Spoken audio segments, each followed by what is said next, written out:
I'm talking to Dr. Richard Shaffer, oncologist who treats Dupuytren's and Lederhost with radiotherapy. Richard, can you tell me, how well does radiotherapy actually work for Dupuytren's disease? Thanks, Anna.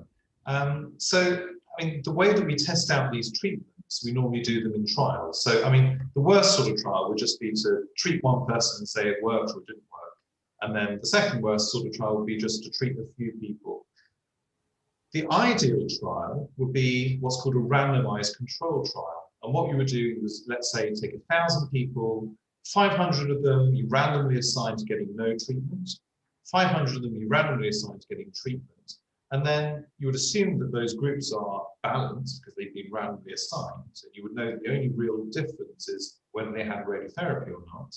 And then you would see whether there's a significant difference between the no treatment group and the radiotherapy group. Now, we don't as yet have that evidence, although there is a trial in process, but we do have pretty good evidence looking at this radiotherapy for Dupuytren's. So this evidence mainly is from a German group, Professor Siegenschmidt, and he did a trial. Rather than the randomized control trial, he did do a randomized trial between two different dose levels. So what he was trying to do is find out if you give different doses, does it give you a different chance of it being effective? And so he treated people who had signs of Dupuytren's disease, in other words, they had nodules or cords or whatever, so another confirmed Dupuytren's disease, where they either had no contraction, so either their fingers are entirely straight, or a very mild contracture of up to around 10 degrees. Importantly, also, they had to have had progression. In other words, it had to have got worse over time, over the last 6 to 12 months.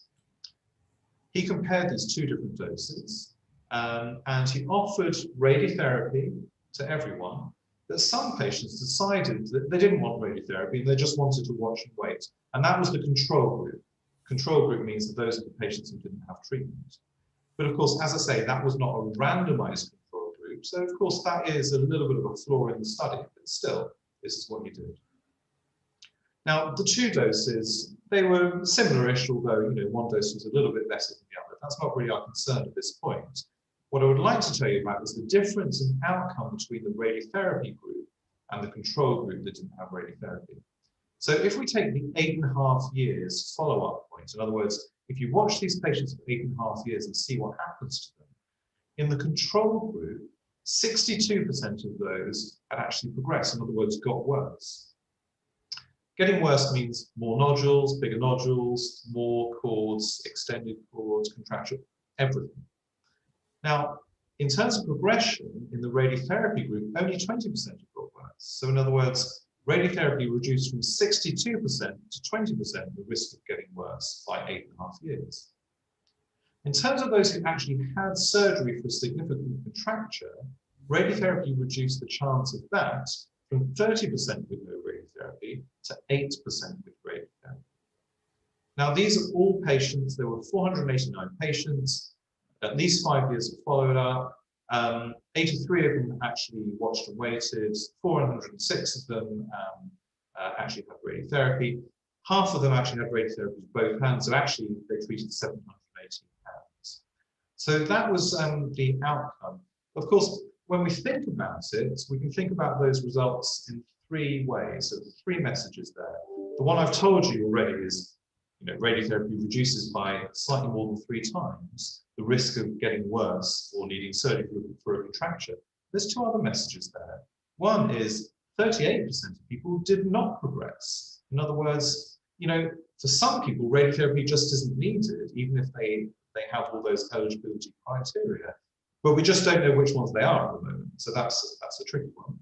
And the last message is, despite radiotherapy doesn't give you a 100% guarantee. So 20% of people still had progression by 8.5 years, and 8% of people still needed surgery by 8.5 years. So as I say, there are some people that do fail radiotherapy. Again, we don't know at this point, why some people do it, some people don't. But those are important messages to take on. So in summary, radiotherapy is effective for Dupuytren's disease. It reduces the chance by about 3 and a bit times of progression and forming a contracture for which you need surgery. Thank you.